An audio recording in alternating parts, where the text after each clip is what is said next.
So my mate recently had an in-lab sleep test at the Austin Hospital here in Melbourne, in Heidelberg, and we were having a chat about it, and I said, mate, get the results, I'd like to have a look. So he called up the hospital and they said to him, look, unfortunately, we can't release the results to you. We can only release them to a healthcare professional. And I wanted to do a video today just to explain why that's illegal. And it's so 1990, isn't it? Just for a hospital to deny you access to your own health information, your test results. So shame on them. But luckily here in Australia, I can't speak for every country in the world because you've all got your own policies and regulations and so on. But here in Australia, you know, we're well looked after. And there's a few good acts. We've got the Commonwealth Privacy Act, 1988. So it's been around since forever. And this is a Commonwealth Act, so it protects everyone in the country.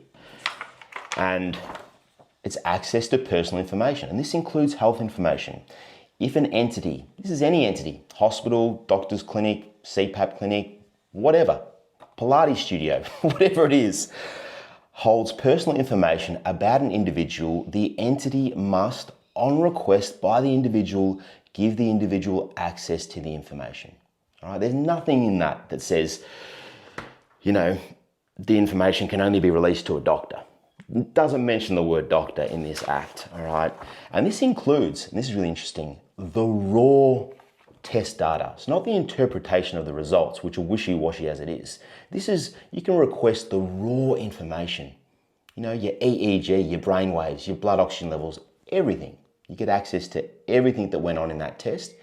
And if you request it, they have to give it to you. They have to. So that's number one. But also here in Victoria, the state of Victoria where I live, we also have the Health Records Act from 2001. And this basically builds upon the same principles, which is you have a right to access your health information. I don't think it should be that hard, hey?